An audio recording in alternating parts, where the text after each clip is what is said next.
4 guys there that aren't being used, you know that? Yeah, I've not put all the guys out. So when they're all out, it's very sturdy. Yeah, and see, it's falling to pieces right now. It's kind of gone a bit topsy-turvy.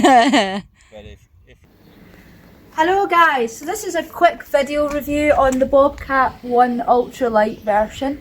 I might stick up some footage that I've taken from our review spot up in Ascent, but I looked back on the footage and it was terrible. So only some bits were good because they were filmed on my phone. So that was it set up with the tent, so I might be flashing footage up off that with the tarp, sorry, not the tent.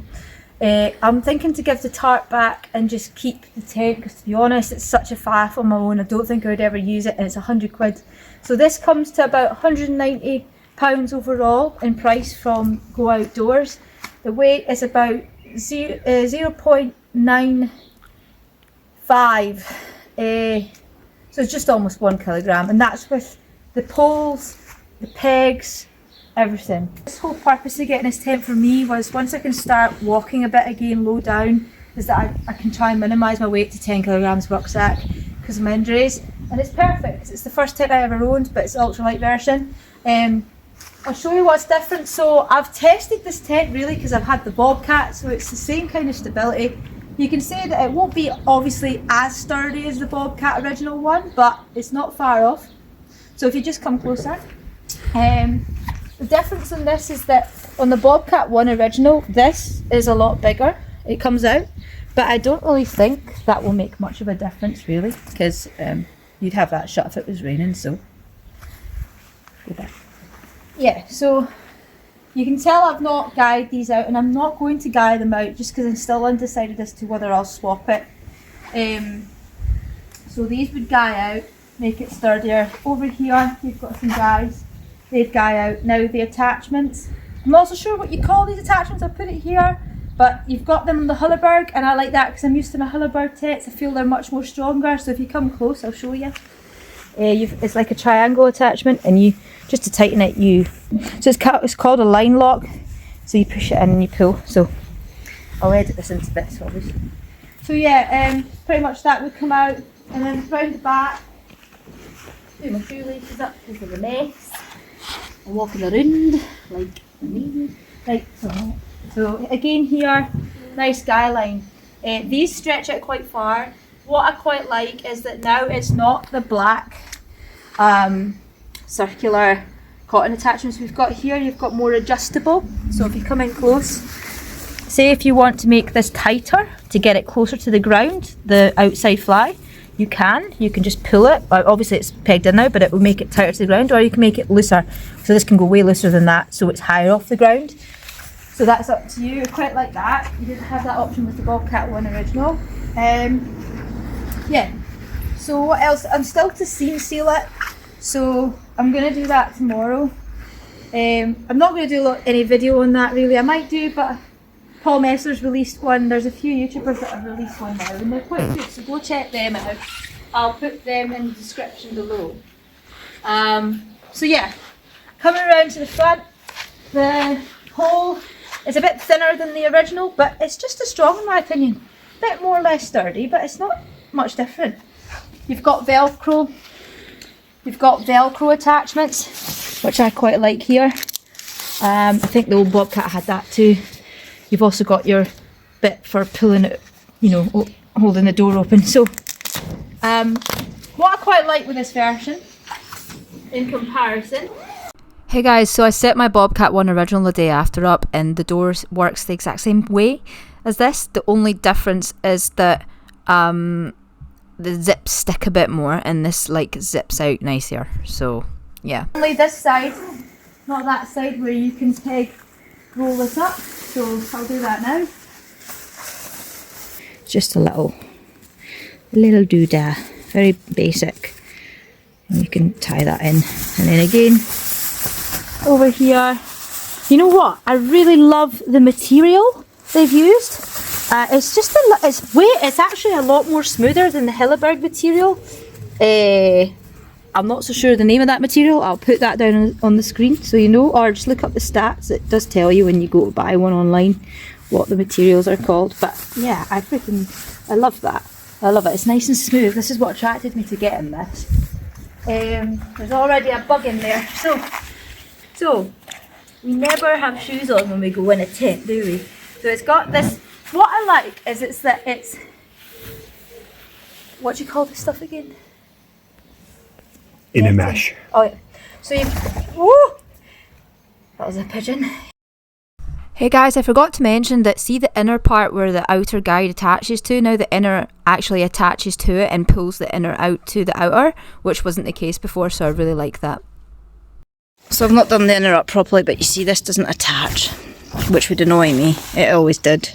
You've got an inner mesh now, whereas the Bobcat one original didn't have that, it only had it a little bit here. It's not all attached properly, but you see it's much duller and there's no light coming in. So this is nice because it lets more light in, and the colour lets more light in too. So that's nice. And so when you zip it up, lovely. The zips are sliding really smoothly as well. I quite like that.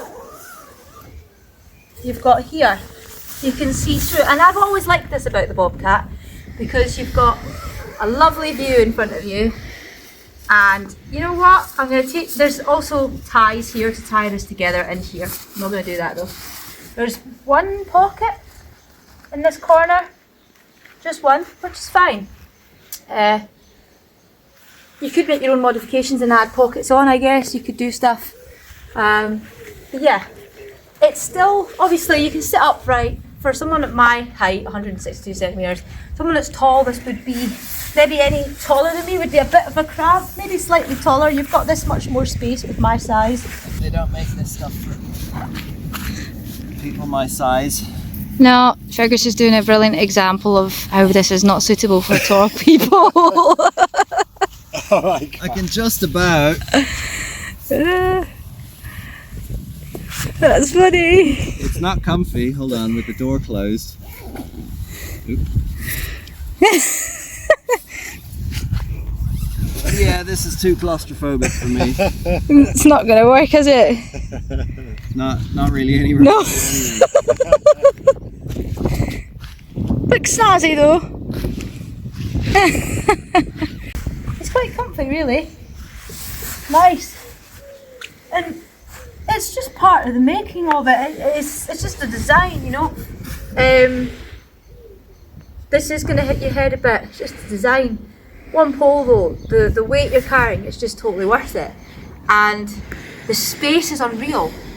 When you shut the tent, if you put a Z-light here, so say if you don't, because there's no footprint with it yet, they're working on one though, but if you put your Z-light out here, just to use it as a footprint and stick it under, and you shut this up, you can literally just use this whole space. You don't even, if there's no midges, you don't even have to shut the inner, you can just sleep in this whole space, and it's brilliant. And there's enough space to put your bag. So I'll show you from inside now. I'm going to shut this up, and I'm going to get my filmer to stick the camera inside the tent with this partially open. So this is you on wide. Look how much space there is. So look at the vestibule area. There's literally more than half a metre space, almost a metre space. Your rucksack, easy. Plenty of space to cook, plenty of space to hang out if it's raining. Doesn't feel cramped, in fact. And it feels bigger, and I think that's because of the colour. It's blue, so it feels bigger and more spacious. And you know, you don't really feel as cramped as you do in the other Bobcat. So we're going to open up again, all the way around. And you can see from the outside that this is the space we're dealing with when it's shut.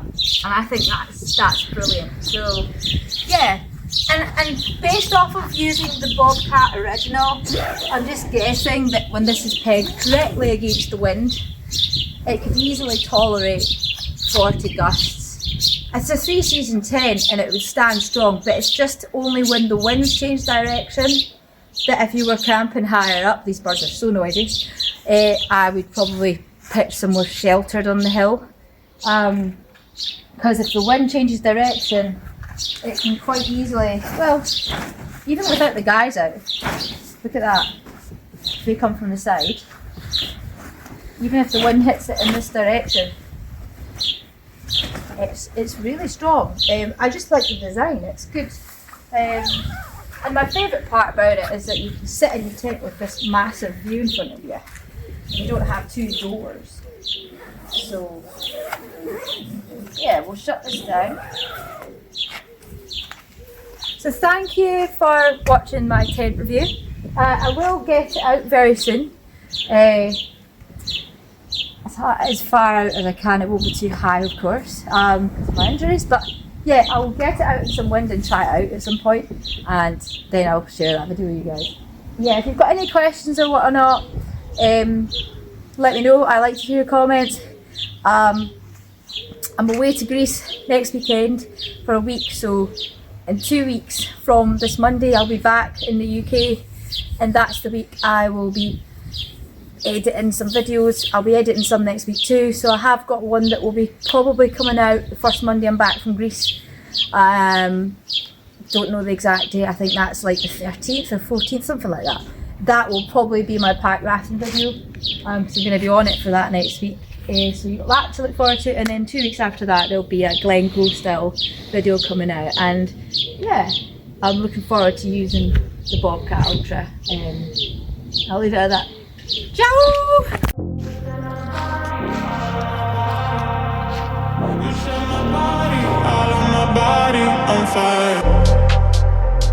I melt in your hands, soaked in sweat when